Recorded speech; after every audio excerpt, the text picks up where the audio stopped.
This is Family Electric Ghost, and we're live on the air with Karina Cury for the first time. Thank you, and welcome to the Family Electric Ghost podcast. Well, thank you so much, Phantom. Thank you for having me. Um, Well, my we're name. going to have a pretty good conversation today. We like to have these. Yep, go ahead. No, go ahead. No, what were you going to say about your name? Did I get it wrong? No, no, you're very correct. I mean, a lot of people don't say it correct, so you did a good job. Oh, good. So I want to let people know we are featured podcast on the Newsly platform. You can see that icon up there that says listen on Newsly. If you use coupon code GHOST and get 1 month free premium subscription for those of you who are listening, that's on audio only platform. Um, also want to let people know this is actually episode 991 of the Family Electric Ghost podcast, tracking on Apple Podcasts since 2016, getting close to our episode 1000. And again, we want to show you your URL, which is www.karina.life/home1. That will be fully clickable when we're published on all major podcast platforms. But if someone clicks on that URL, what do they find there if they click on the URL? Where they're gonna find my website that talks about what kind of service I offer to my clients because I am a coach. I call myself a life guide, not a life coach. I'm a life guide. I use holistic methods and I empower people to have the life they desire and deserve. So they're going to hear a little bit about what I offer and also offer a free meditation and they can book a 30-minute call with me to see if we're a good fit to work together. They also will find a link to my new book, Awakening, Journey from Medication to Meditation.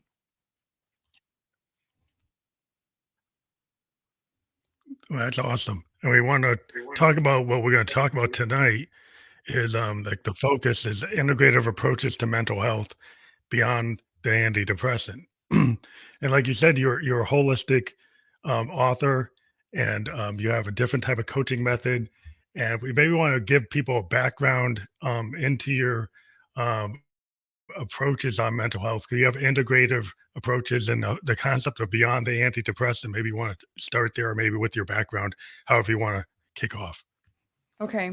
So let me just tell you a little bit of my story. I moved here when I was 18 years old, so from Brazil. I'm an immigrant, and uh, my dreams were to be a horse trainer. And life happens, and that didn't turn out to be my destiny, but that's okay. It was a blessing in disguise. But I lived, right? I had a life and things happened. And so I just went through a lot of hardships. I got married. Went through a really hard divorce with two children, no money, no family, no. I just got really depressed. And my friends kind of having an intervention. And I didn't have all this knowledge that I have today about mental health and health in general. So I didn't know which way to go or who to reach out to. So my friends were like, "You got to do something. You can't live like this." So a friend of mine is married to a doctor, and he had a friend who was a psychiatrist. So I went to see her, and anybody that had dealt with mental health, you go to the doctor and they have a short call with you, a short conversation with you, and then they go, "Okay, well, you're depressed. Let's start you on medication."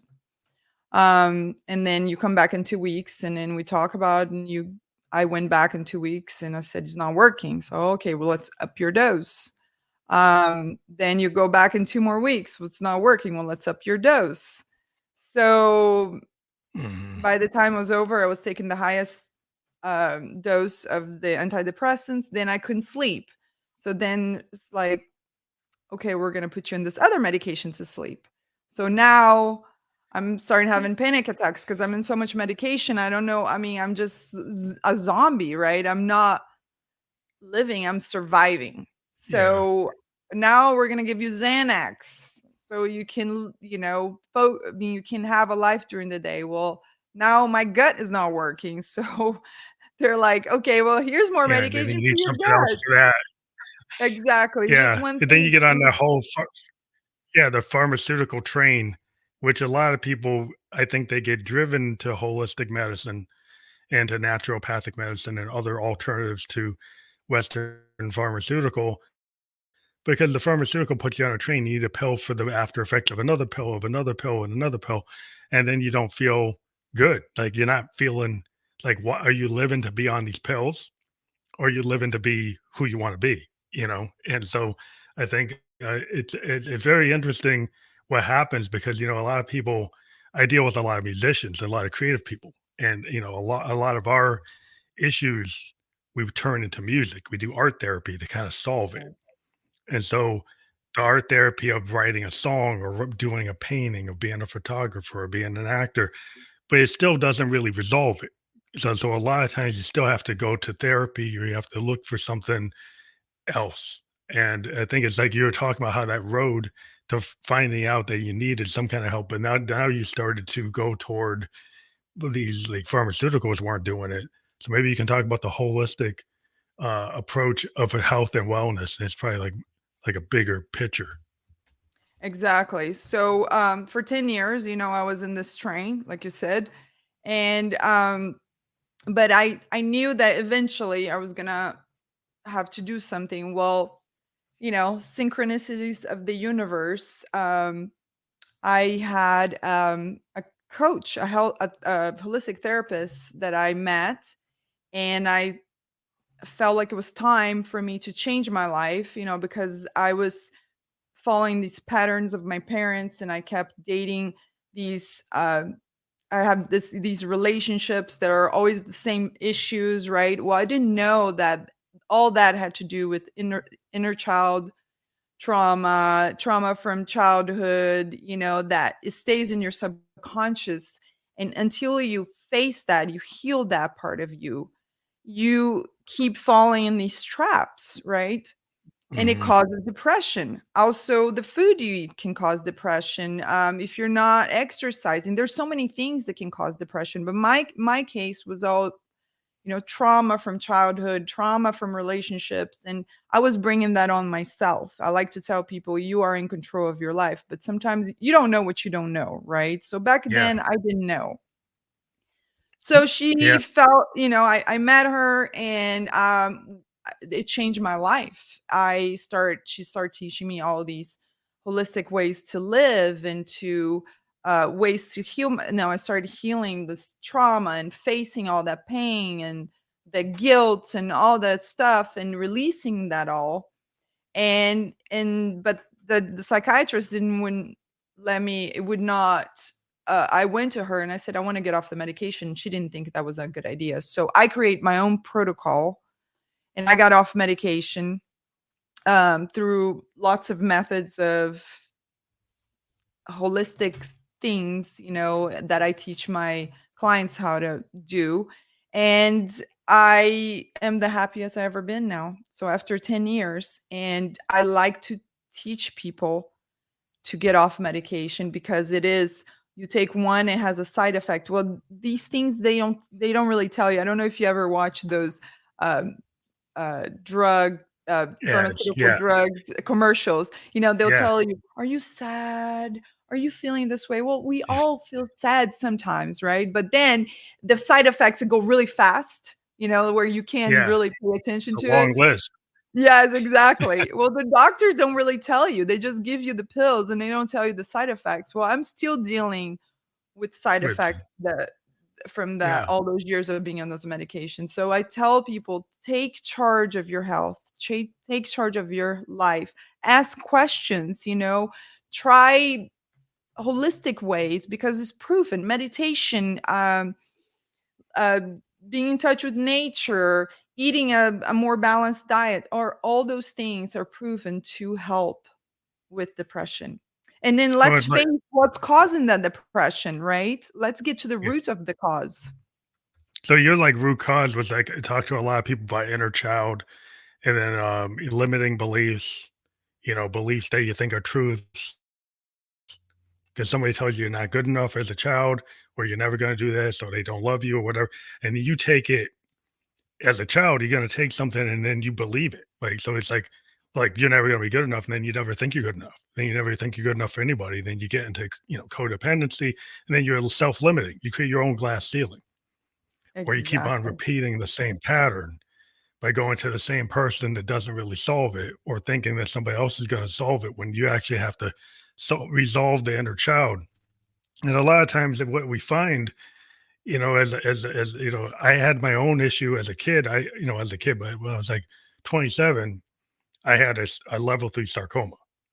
And there was a there was a version of me before the cancer and then after the cancer. And I had limiting beliefs.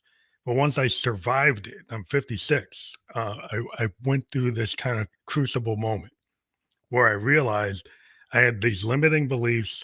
I didn't want to travel. And after the cancer, I went to Japan. I lived in Japan for 2 years. I wouldn't get on the mic. I wouldn't be in front of people. I wouldn't present my own music. I wouldn't do what I'm doing now. So what I found is like if I can survive something like that, I cannot be fearful and get out of my own way. So I think a lot of times people have to find that point.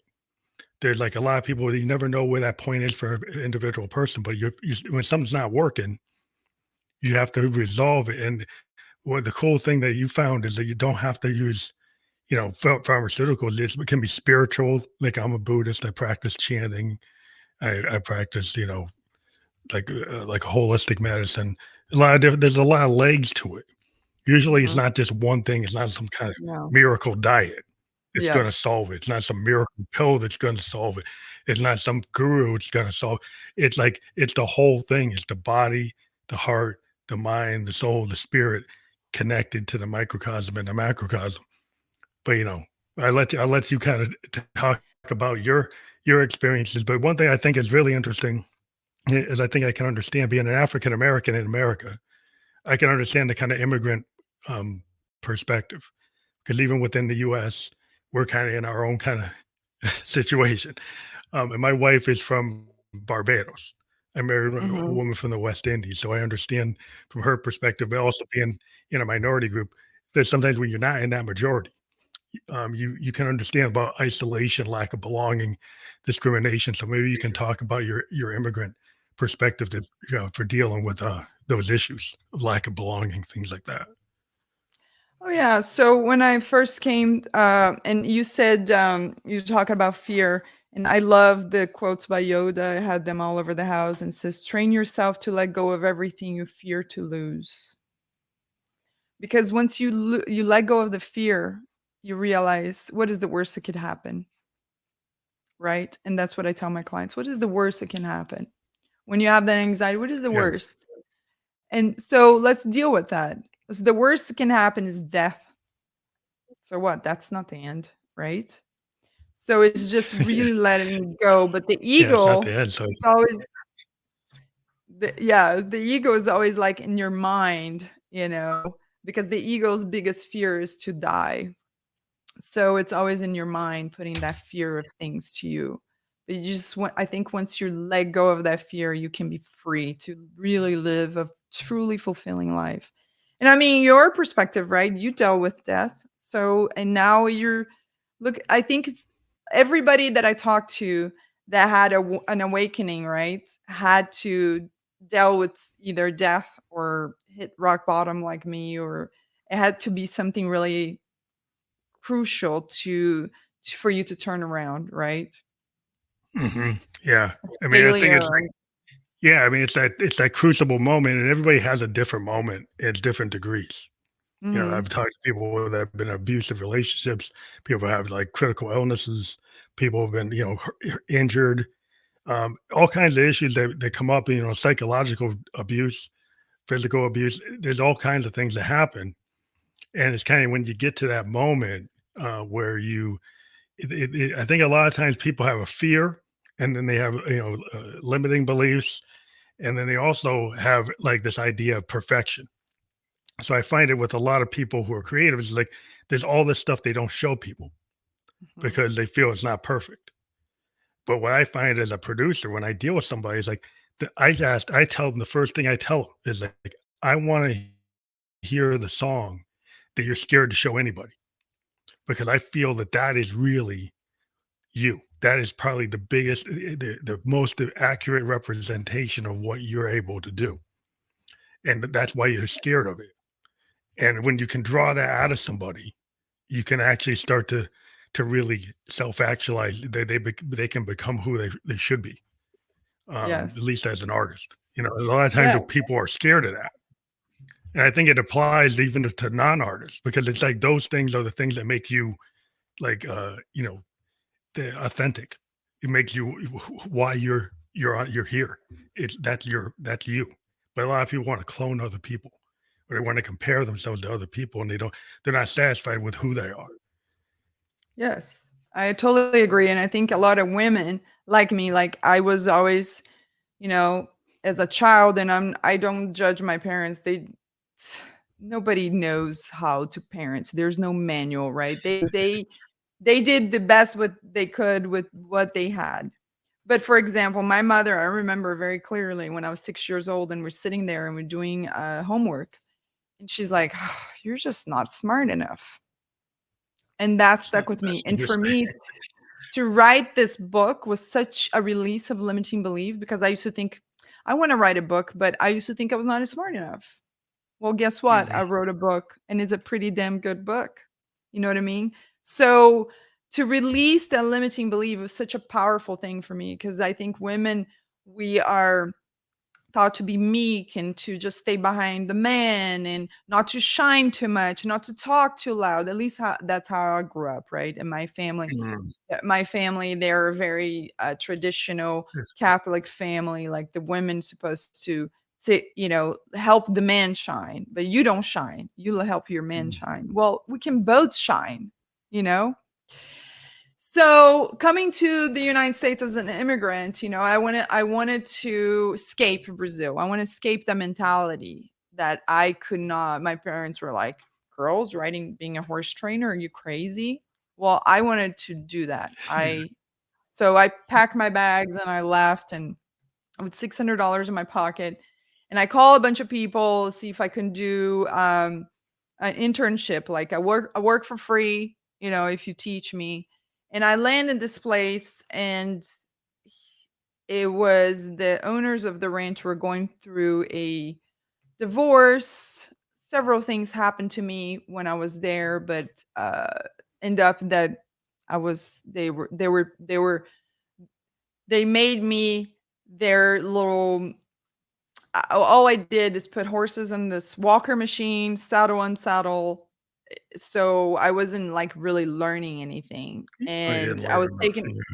yeah. And I was constantly fearful because I didn't speak the language.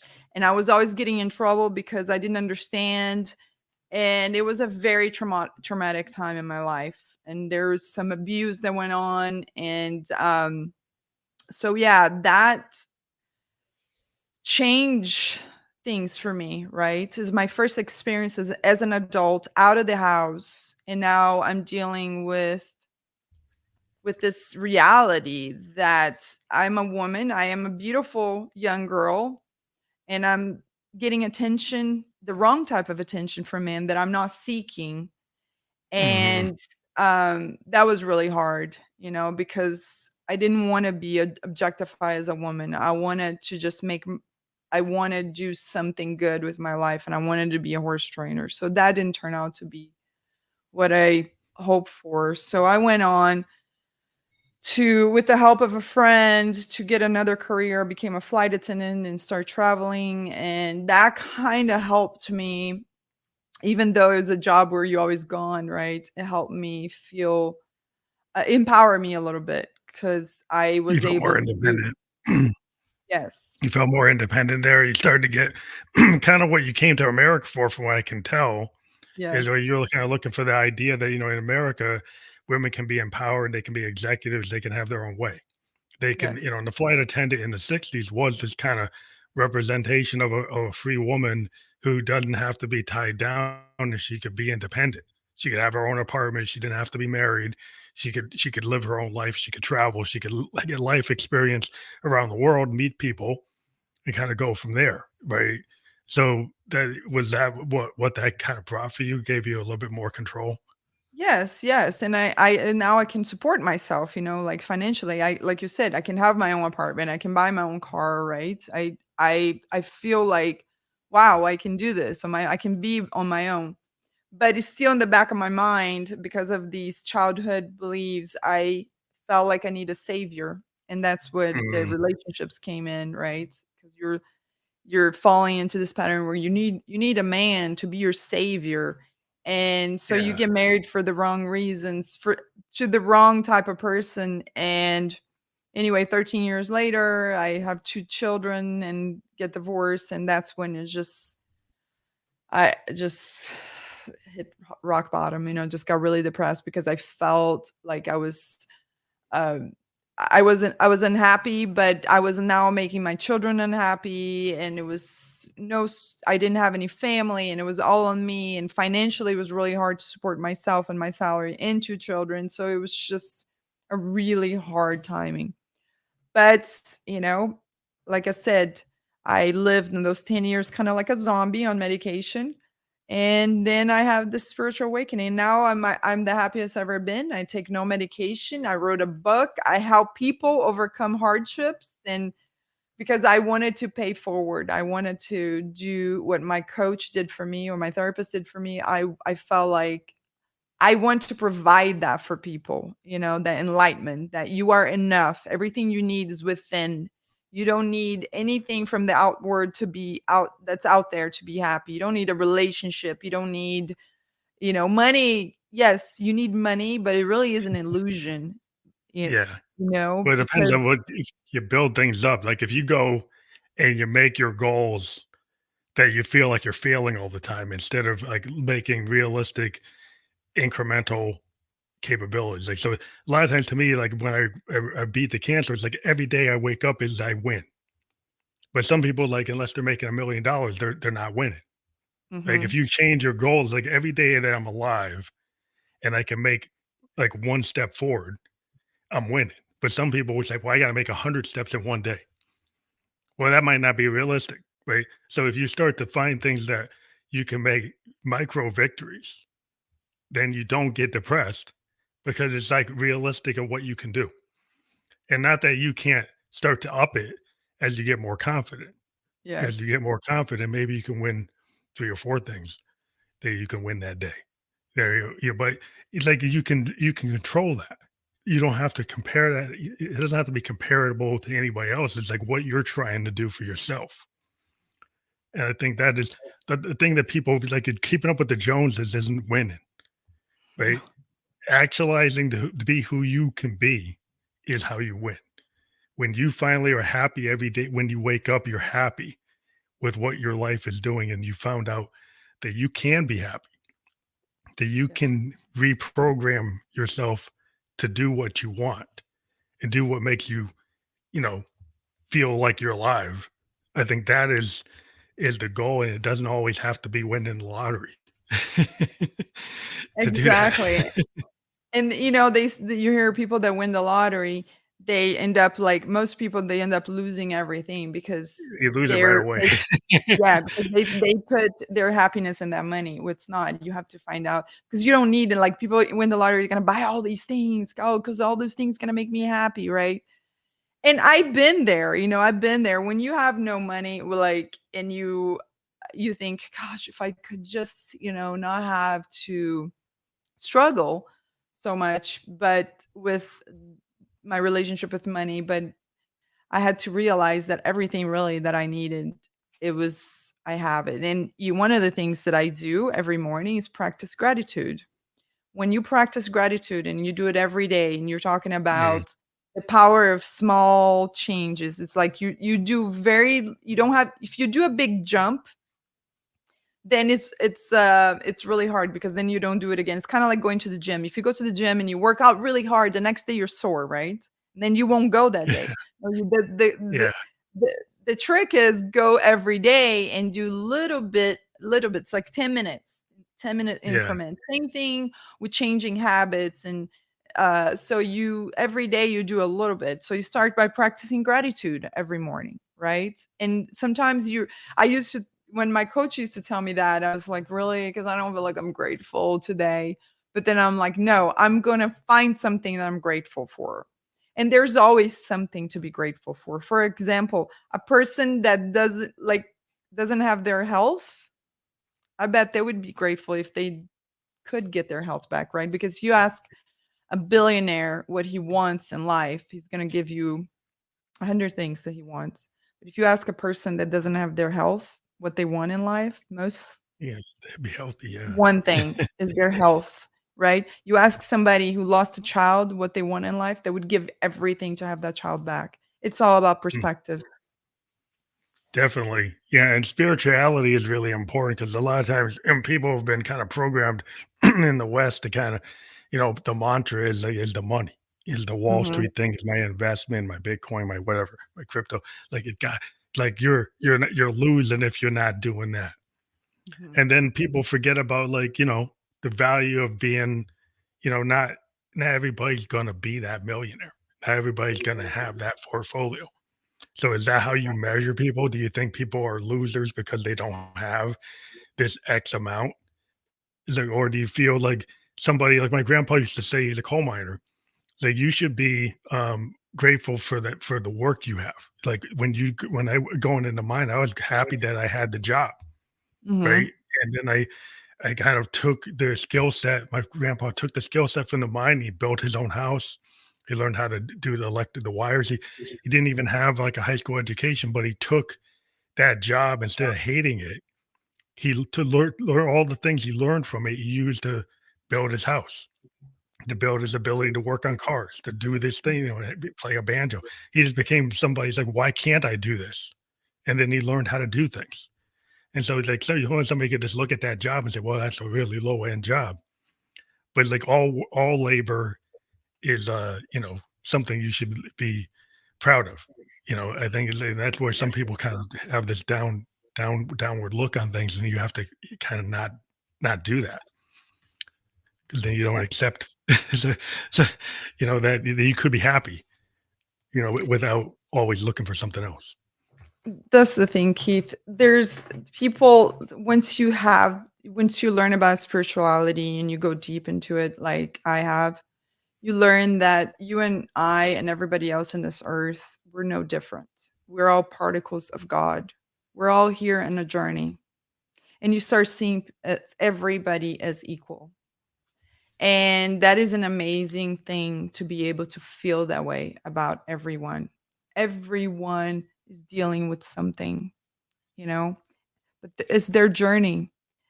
And so that's why I want to be able to help everyone. That's why I wrote this book, because I want to be able to help everyone to know that it doesn't matter where you are in your journey, you matter. You are just as important as a billionaire, or even more important. So yes, people have this idea, and you said it right here in the West, that money is just people like, they talk different to someone that has money than they will talk to any other people, right? Why is that? Yeah, I mean, a lot of times is they don't value individual humanity, right? So if you the way I look at it, some people, like you said, you didn't feel that you could be an author because you felt like an author was like they must have this, like they must have this special thing. And what I try to look at people, and I say every human being is creative. And when you deal with a lot of artists, it's like sometimes people feel like, well, I can't be an artist unless I can play as well as like Hendrix or Jimmy Mhm, Page or Prince, or, like, but you don't have to be that level to express yourself. The same thing with an author. You don't have to be Stephen King to be an author, right? mhm. You don't have to get into TV. You don't have to be Oprah. Like you could just start where you are, and it's okay. But you have to start somewhere, and you have to bring what's inside out. A lot of people have that fear of not being perfect. or not being like the other person. So they don't even try. Where I think in the world today, if you put something out here, you'll find that there's an audience. And that's what people, there's so many people that don't even take that step to go do. I've talked to people like say, "Oh, I'm going to do a podcast." I've talked to all these people, and I've been doing a podcast since 2016. There's a guy I know who's a friend, keeps on saying he's going to do it. He never did it because he's like too scared. Like, well, I got to have a perfect mic. I got a perfect camera. I got to have perfect this, perfect that. Like, then he never does it. It's Yeah. like, well, if you like the first day you do it, you're probably gonna make a mistake. But if you're scared of making that mistake, then you're never gonna do it. So you have to kind of get over that. Yeah. And you're so right because I did my first podcast and then I was watching and I was listening to myself and I was really very critical about the way I was talking. Like I kept saying, you know, a lot. And I was talking to my husband about that, and he's like, most people take 100 times to get really good because you had to start somewhere and practice. All it is practice. Do you think Jimi Yeah, Hendrix was born playing that way? No, it took practice. You think Oprah got to where she is to be able to speak? No, she started from the beginning, just like everybody else, and you got to start somewhere. Yeah, some people have feel more comfortable in front of the camera or and some don't, but it doesn't mean that I cannot be just as good, and I don't want to be Oprah. I want to resonate with people that are going to take my message and apply to their lives. I want to be Karina. I want to be the best Karina I can be. I want to yeah. help the That people that are, and who am I going to help? People who resonate with me, who people I can hold space for people who are going through a divorce, who are thinking about getting into medication or want to get off medication, want to use crutches, have childhood trauma, because that's what I know. That's what I've been through. So that makes me an expert on that because I know how much pain, how painful can be to be in that situation, to be divorced with 2 children, no money, feeling like the world ended and if you die it would be best for everyone. I know how I feel. So I can hold space for people like that. Can I hold space for somebody who were a billionaire and uh, lost all their money? No, because I've never been a billionaire. I don't know how it feels like. I mean, I probably understand a little bit and study and try to help, but I don't understand because I yeah. have not lived that. And so we all have our unique experiences that make us special because we are all here trying to do the best we can, every single one of us. And also, we're talking about there's a lot of generational trauma too that came from our ancestors. I also, my grandfather was a Brazilian African man, and so, there is that part of my family, and there was a lot of trauma, ancestral trauma there, that deal with. He married a white woman, and that was really hard on the family, both parts, because they didn't, back then it was not the norm, Mhm. so there's a lot of trauma there. It's just like, and then the families, they don't get along because it's just a whole thing. And so all that Yeah. generation drama stays in our DNA. And then the children. So once we heal that, then we heal that past traumas. We don't let go on to our children. So that's why it's so important for us to heal our traumas and heal our ancestry traumas so we don't let our kids deal with all the pain that comes from the trauma that we dealt with and the trauma that our ancestors dealt with. Well, I think that's the importance of storytelling and also the importance of you know, when you actually analyze your life story, right? And so this is what makes you uniquely qualified to be out as a creator and be out as a coach. Because I think what people are looking for today after talking to like hundreds of coaches is they want to hear the authentic story of somebody that's gone through something. So a lot of life coaches today are people who've actually gone through it and then have learned to how to tap into the creativity that every human being has and tell their story and find a way to empathize with other people and then become a teacher. Because then what they are able to do is when you're in that position, you take the things that happen to you and then you're empathetic to the things that happen to somebody else. And then you give people life lessons or options or strategies on how to overcome their own issues. And then you have uniquely, you know, the unique skills that you went through something, you can see the parallels. So you can Mhm. find empathy. Maybe it's not exactly the same thing, but you can understand it. And it qualifies you as much as any therapist who has a license or a doctor, because sometimes their the weight of all their certifications doesn't cut to the core of the human experience, because sometimes they've lost touch with humanity and how to communicate. And I think what happens today is now that people have these life coaches, they feel like I feel they feel they can talk to somebody in the oral tradition of human beings is when you talk, you can solve problems, right? And so if you can talk to somebody that has a empathetic ear and Yes. has gone through something, maybe not exactly what you went through, but understands that you can have a better pathway to like reprogramming or changing your life, at least from what I've seen. Yes, no, totally right. And sometimes something will be right in front of your nose, but you cannot see it because you're so wrapped up in your home world. And you get an outsider that knows what looks for and can help you pinpoint. Okay, well, let's do it that way then. Let's go this route, or there's so many ways you can do, and there's so many modalities, and I try to study them all. And I fill my toolbox with lots of little information that I can use to all kinds of different situations.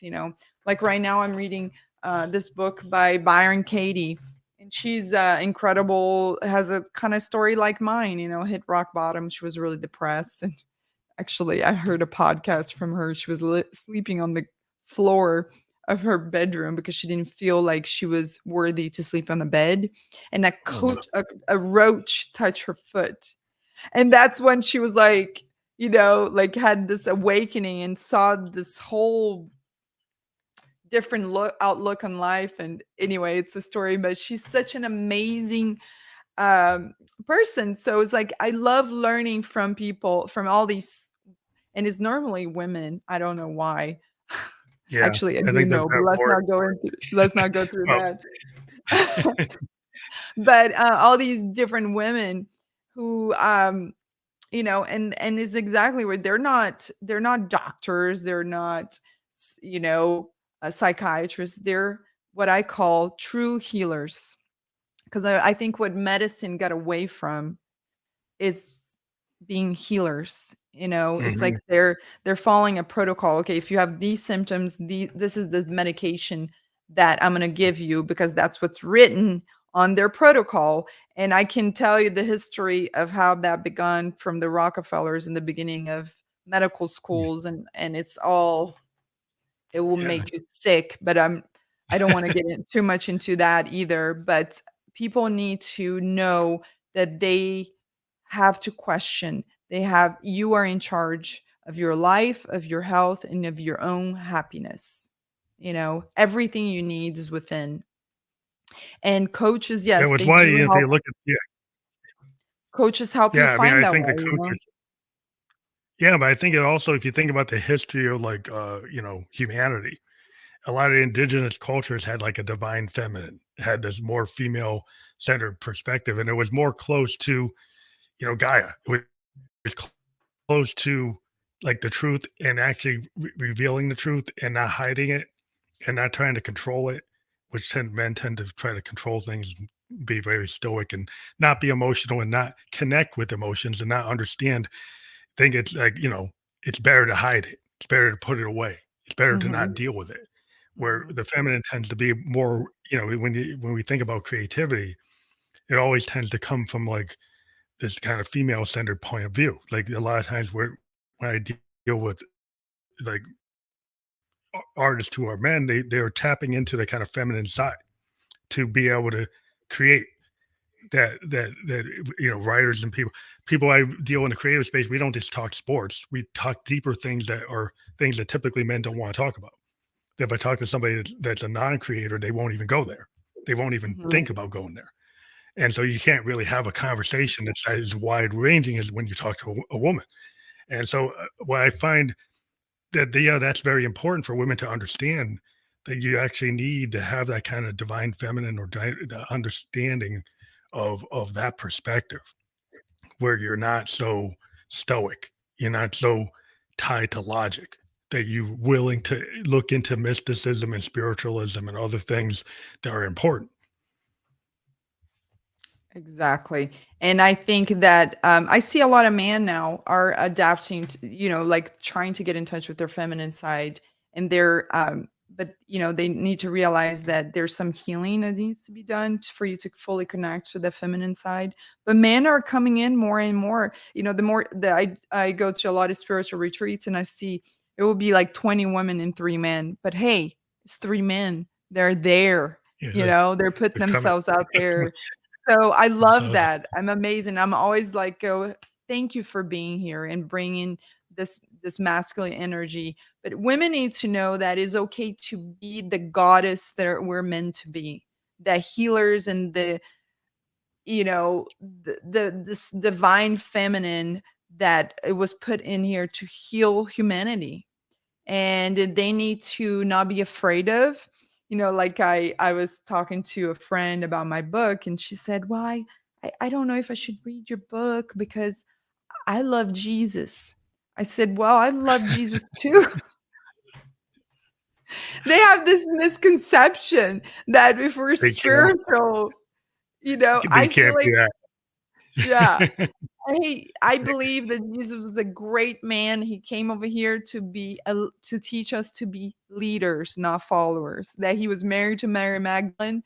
He was totally in touch with his feminine side, and so I have a lot of beliefs. So I feel like Jesus is an ascended master, and I love him.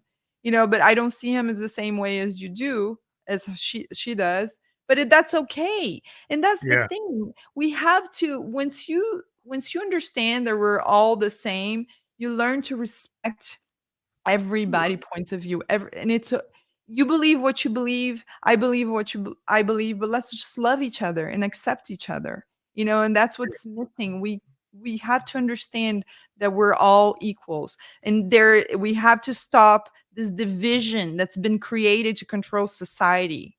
It is they're trying to keep us plugged into the matrix, and we got to understand that unless we break that mode, we're never going to be able to fully raise our vibration and evolve um as this to the fifth dimension. And that's what we should strive for, to evolve, to get out of this 3D, to believe all these things that have been fed to us, all these dogmas and things yeah. that do not serve our highest self. But I there's a know lot it of means balance. Yeah, there's a lot of balance of power structures that are based on some of the core religions, being a history into history. A lot of the religions are responsible for most of the wars, and because of a balance of power and about kind of classism structure, regardless of the Mhm. religion. It was kind of like, well, it could put this group against this group, and then I'm kind of puppet master running around, and well, who's really controlling things, right? Yes. And so it's a matter of having a more open mind. But if you get into the mindset that there's only one way, that tends to be the root that causes all the war. It's like when you're in the spirituality, whatever spirituality it is, but you think that's the only way, then Yes. you get closed to the whole experience. It's like everything is very expansive. I can take Yes. stuff from Hindu culture, from the Muslim culture, from Buddhist culture, from Christian culture, see the parallels, and you study it. Like if you study religion, you study all the religions. You don't Yes. say one way is the only way. You start seeing the parallels with all of them because we're all human beings. We come up with some similar stories, similar Yes. concepts, similar, you know, uh, you know, core people. And they're Yes. people, human beings that had brilliant ideas. Like, whoa, why don't you love each other? Why don't you respect each other? Why don't you believe in the law of cause and effect? You find these people that like had these, these magical moments. It's like, oh, maybe I shouldn't kill another person. Maybe I should love them. It's a well, that's a radical idea. It's like, yeah, well, that is going to be radical because it goes against, what the balance of power wants to have you kind of fighting and not look at, well, who's really running the show? Well, you're going after person A. I'm getting all the money from both of you. Yes. So it's like, why don't you look at what's going on? And it's all marketing that's been fed into us, and that's why people believe her. The mind is very subjective, okay? And that's why from 1 to 7 years old, when you're watching everything that your parents are doing and saying to you, and that's what sticks and then stays in your subconscious, and that's how you react to things. And that's why you have to go into the subconscious mind to heal all the trauma and these dogmas that have been fed to you. But, I don't watch the news. I don't watch TV, anything that has fighting or aggressive or anything, because I don't let my mind get polluted with all this stuff. Mm, See, but people, they watch so much, they start to believe that it's real, that all these things, like, what if the left wing and the right wing were both parts of the same bird, right? yeah, And we can they are all work actually. together to make the bird fly. So it's like, what a concept. But so I don't let myself get polluted, my mind get polluted with anything that is, anymore. So, and but people still do, right? I have people that I know, and that's all they can talk about, what's going on with politics and stuff. And I'm like, I don't want to hear. I tell my friends, if you know that the world's coming to an end, or there's a volcano erupt and I need to leave town, please let me know, because I'm not going to hear from the Mm, news. So keep in touch and let me know if something major is going on. If I shouldn't eat peanut butter because it's has E. coli or something like that. Because I really don't. yeah. I don't watch anything on TV anymore. I feed my mind with only good stuff, with knowledge that I can use to help my clients, with knowledge that can raise my level of knowledge, that will bring me closer to my evolution, to make me evolve. So, and I think one of the things that I say in my book, that's one of my I tell people to do. Don't get caught up on what the matrix feeding you. Don't believe everything they're feeding you. They're feeding you for a reason. I mean, it's all marketing. You're talking about, for example, Constantine, when he created the Bible, he was a great marketer.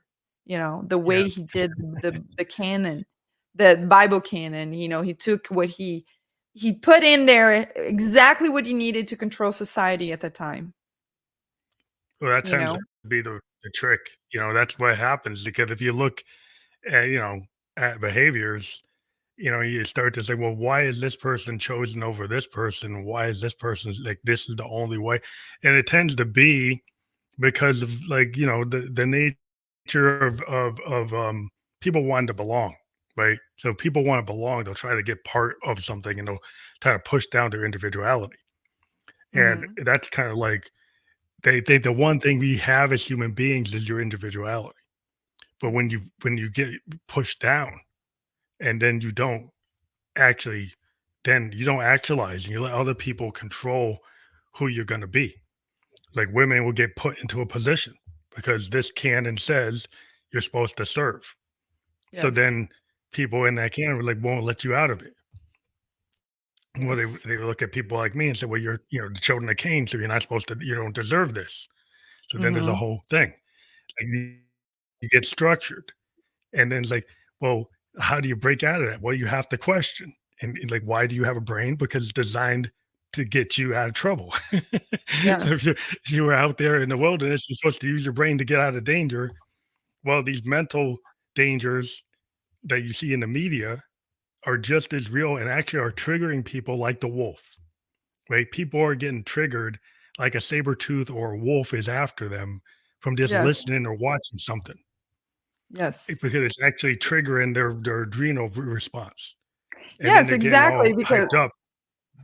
yes, because we were, when we were caveman, right? We had that was a protection that we had, that fear, because, if the tiger was by the river, you always had to be aware, right? You couldn't go get water because you're gonna be eaten, right? So you had that response. Well, yeah, you can have that response if a bear is chasing you in the woods, but we don't need that response on our everyday life. But we still like letting that fear take Trigger, over.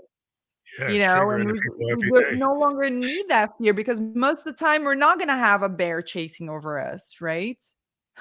Yeah, but what happens is the bear gets transformed into this group of person or this woman or this man or this, right? And then suddenly they are the fear, or what Yes, they're saying is the fear. And then you and go separate instead of pulling together. Humanity is kind of designed to be social and pull together. And so in the most advanced societies, you get, these great libraries, you get these great monuments, you get these great structures. And then what happens? They all get torn down because of dysfunction. They get blown mhm, away. But we have moments of brilliance when we come together. And then we have moments of dissonance when we come break apart. So the mhm, goal would be like, well, you got to stay away from the dissonance that pulls you apart. exactly. No, you're exactly right. You said it all there, and it's so true.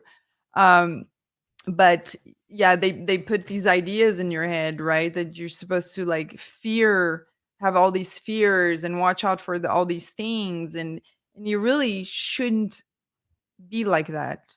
We should, like you said, we should all come together and work together, for our highest good. And that's the only way, when we realize that is the only way we're going to be able to evolve as society. Until then, we're just going to be plugged in to this matrix that just feed us fear and all these things. I mean, look at a TV, everything that they say. You need medication, you need this car, you need a bigger house, you need to better this, you need this better. It's all Too selling much stuff. noise. Well, it's a bunch of noise. And one of the things that if you're a creative person, what we find is, I have to have quiet. I'm here in my studio and I Mhm. disconnect from the world and I jump on my piano or I jump on my guitar or my bass and I'm not listening to the noise. Because how am I gonna create if I'm listening to all this noise? I have to actually have quiet moments. And I've talked to authors and painters, and they say like the ideas come when I get to a quiet space. And I kind of like meditate and I kind of get into this thing and I let the universe or the muse talk to me, Yes. but you have to be willing to hear it. But a Yes. lot of times people are getting so much noise, they can't be creative because they're getting too many preconceived ideas being forced in their head.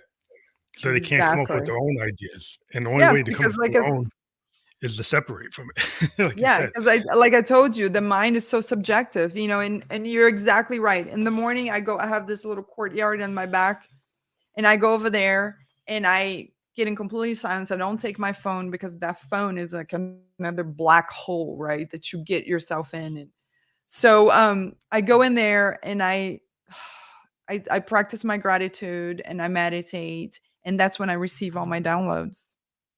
It's Yeah, amazing, and I'm like, "Oh my gosh, I can't forget this," like, I do this to myself, like, "I can't forget I don't have anything," like, I need to get in the habit of taking my journal out there because that's when I yeah, you receive all this voice journal. information. Yeah, you can voice journal. Like, a lot of times with the artists, what we do is, like, I use a voice journal. I Uh-huh, actually have, like, a pad of paper, uh-huh, and I actually write it down, and then I have recorders. So in yeah, my studio, I do a lot of what I call stream of consciousness to kinda let the universe tell me. Instead yeah, of trying to go on a piece of paper and bar it out or write it out. I yeah, just get on a multi-track recorder, and I just go on my piano, and I just play for, like, an hour. uh-huh, What I find is after I listen to the hour, I got all these gems that kinda came from just being willing to trust myself and free flow talk to the universe, which means I'm in the exactly, microcosm and the macrocosm, and it's crossing between both, yes, and whatever is in my subconscious comes out, and I don't try to prejudge it, I let it happen. yes, And you find that, like, as you get to be an artist, you work harder. A lot of us, if you talk to a lot of great artists, they say, a lot of my work actually came from that. A lot yes, of authors, painters, musicians, they comes from this kind of stream of consciousness flow state. Yes, and And that's how you when I wrote my book, same thing. I would go and I get those downloads, and I would use my voice recorder, and I would go, and I would, if I was driving or something, and I like to drive, like I like to be really quiet and just enjoy the view, and I would get these downloads, and I would just use my voice recorder, and then I would come home and I would elaborate on. But I got a lot of the downloads when I was in my own stillness, and that's what I tell my clients. Take time for yourself to be, and you play the piano. Some people just need to, yeah, listen to 963 hertz, right? The yeah, solfeggio, or just be in nature. Like for me is nature, like sitting, hugging a tree, or like putting yeah, my you feeling the presence of God, Mother Gaia, in my life, and just yeah. practicing gratitude, because it is an amazing, this living, breathing earth that we live in. It's amazing, give us everything that we need, and we treat it so badly. So I always go and I honor her, and I ask for forgiveness, and for everybody that's been hurting her, and I thank her for everything that I have, because it gives me everything that I need to survive. And even And then what your yeah, body, talking to your body is an amazing vessel that carries your mm, soul, your eternal divine soul. When people can see themselves as eternal divine soul, they would they would be so powerful, because you're an amazing divine soul who's been is never gonna it has no beginning and no end. It's always gonna be just like God. I find people who actualize, like, get to this point where they're like great, when you see them, like, they draw energy. It's like the law of attraction. You get these people that they're comfortable in their own skin, right? They're more than comfortable to kind of radiate, and they draw people to them, right? And they Mhm, become that person that's like, how did they get like that? Well, because it's not arrogance to believe in yourself. It's not arrogance to mhm. be willing to be in that flow state. It's Yes. kind of like, if you get into, like, nature is the cathedral, like a great, Victorian poet said, if you go out in nature and you accept it and you receive it and you don't think you're better than it, Mhm. then things come to you and you get in this state. And the Victorian poets used to think, is like, if you go in nature is the cathedral, then all this great muse work comes to you because you receive it like the download. That's how it happens, because you're willing to accept it. That there's just Yes. something greater than you, but you're part of that, and you can tap into it. And you have Yes. a right to tap into it. When you do, it's not arrogance to believe in that and to believe in yourself. And some people Exactly. make the mistake, well, I'm arrogant if I go put this out in the world. It's like, no, you put it out in the world because you believe in the Yes. flow state and you believe you should share it. And why shouldn't you share it? Why shouldn't you feel good about yourself? Would you think that the universe, this amazing creation, doesn't want that for you? I mean, like, why shouldn't you? Give me one good reason why you should not be the best you can be. You should shine your light. One good reason, right? That's Limiting belief definitely, is the only reason. yeah. There's definitely no arrogance in being your full self, and putting yourself out there. But I used to have that belief too. I used to be like, I always felt like, who am I to post these videos? Who am I to write this book, right? And then so once I let go of the limiting belief, now I believe no. And I get those feedbacks from the videos that I post. People go, "Oh my gosh, I love this one. It really resonated with me." And it's like, okay, that's why I do it, because Yeah. I'm helping Right. someone have a better day with one little 1-minute video that I post of a download that I received sitting outside of my courtyard, and said, "Go talk about this." Go talk about, like today I talked about failure, like failure is a great teacher. When you fail, like people get embarrassed, but it's like, no, it's like that's what you learn. When you really practice vulnerability and you like, okay, so what can I do better the next time? It's a better teacher than acing every time. Yeah. I And mean, that's if you're a creative person, you get where you are because of your so-called failures. I call them like happy accidents. Yes. So a Learning lot curves, learning curves. yeah, because I mean, if you think about it as a musician, I mean, I have got thousands of tracks Mhm. and maybe only hundreds of them are out. Uh-huh. And, out of the hundreds that are out, there's like maybe, 10 that are doing well. Yes. If you look at that, so you go, "Oh, that's total failures," like, that's not the way to look at it, No. because you look at it as like every piece of work is a step on the rung to get where I wanna be, and kinda pushes it. It's like, so there's no, like, wrong note in music.